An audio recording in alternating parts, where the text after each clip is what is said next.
Hello मेरे प्यारे दोस्तों, आप सभी को मेरे यूट्यूब चैनल कहानी का खजाना में स्वागत करती हूँ। आई होप आप सभी लोग खुश होंगे, स्वस्थ होंगे। चलिए दोस्तों, आज आप सबको मैं एक नई कहानी सुनाती हूँ। दोस्तों, मैं दीपक अपनी माँ के साथ शहर में रहता था। मेरे पापा एक इंजीनियर थे, लेकिन उनके निधन के बाद मैं और माँ गाँव वापस आ गए। गाँव में हमारा एक बहुत बड़ा पुश्तैनी मकान था, जिसकी देखभाल हमारा नौकर मोहन और उनकी पत्नी चंपा करती थी। उन दोनों की कोई औलाद नहीं थी, तो वो दोनों मुझे बेहद प्यार करते थे, जैसे मैं उनका ही औलाद हूँ।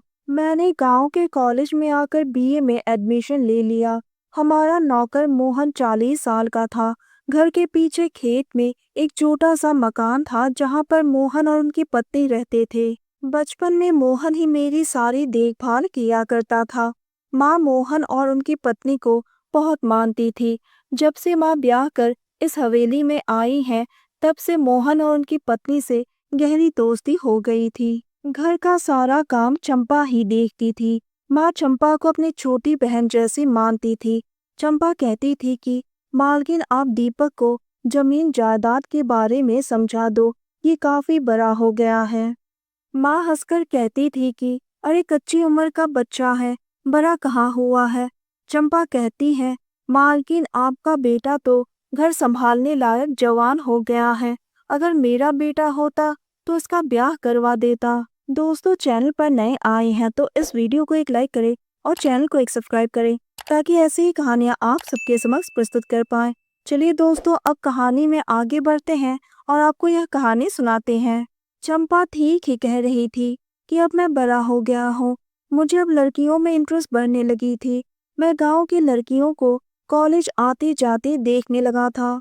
एक दिन मैंने माँ को मोहन से कहते हुए सुना कि मोहन, तुम तो सिर्फ 2 बीघे जमीन पर ही खेती करते हो, बाकी जमीन बंजर सूखा पड़ा हुआ है।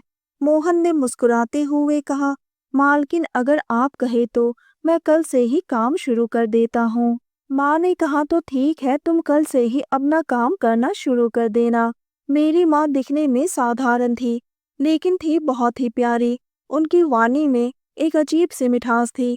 मोहन मेरी माँ की बात को कभी नहीं टालता था, लेकिन वो वास्तव में कुछ और ही थी, जो मुझे बहुत ही जल्द मालूम हो गया। एक दिन रात को मैं पानी पीने के लिए निकला। उस रात मुझे नींद नहीं आ रही थी। माँ के कमरे से कराहने की आवाज आ रही थी। मैं दरवाजे के पास खड़ा हो गया और कान लगाकर सुनने लगा। सोचा माँ बीमार तो नहीं है। मुझे माँ की सिसकने की आवाज सुनाई दी, इसलिए मैं अंदर घुसने के लिए दरवाजा खटखटाने ही वाला था कि अंदर से मुझे मोहन की आवाज सुनाई दी। मुझे थोड़ा अटपटा सा लगा कि मोहन माँ के कमरे में क्या कर रहा है।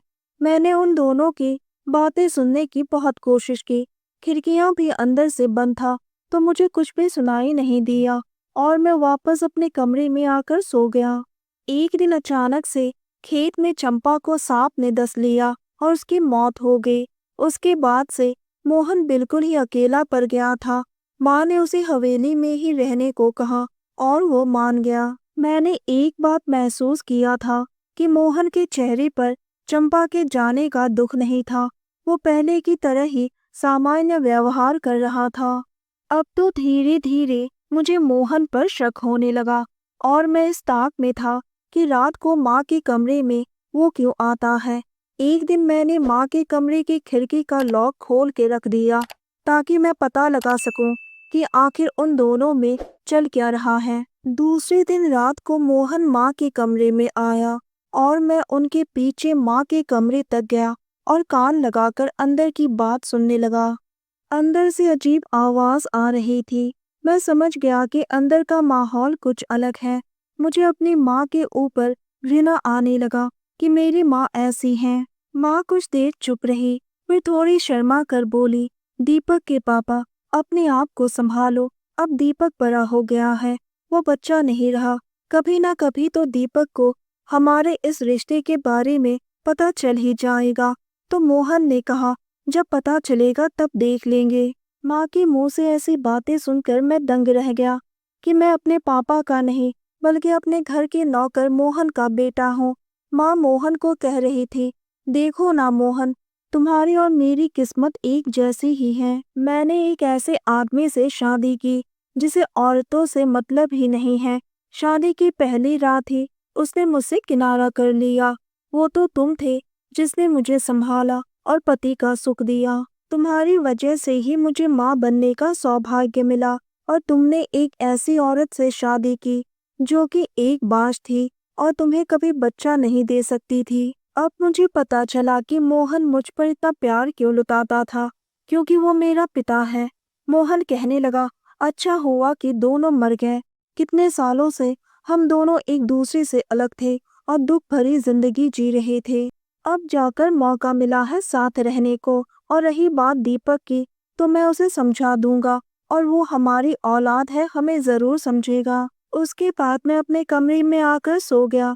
दूसरे दिन माँ बहुत ही खुश दिख रही थी, जैसे उनको दुनिया की सारी खुशियाँ मिल गई हैं। मैंने माँ से कुछ नहीं कहा कि मुझे उन दोनों के रिश्ते के बारे में पता चल गया है। तो दोस्तों, यह कहानी सुनने के बाद आप सबकी क्या राय है, हमें कमेंट करके ज़रूर बताइए और साथ ही इस वीडियो को एक लाइक करें, चैनल को एक सब्सक्राइब करें और नोटिफिकेशन बेल को भी ज़रूर दबाएं ताकि अगली अपडेट सबसे पहले आपको मिले। दोस्तों, आपके एक लाइक और सब्सक्राइब से बहुत ही मोटिवेशन मिलती है कि हम ऐसे ही कहानियाँ आप सबके समक्ष प्रस्तुत कर पाएँ। आप सबने अपना कीमती समय निकाल कर इस वीडियो को सुना, इसके लिए आप सभी को धन्यवाद करती हूँ। धन्यवाद दोस्तों।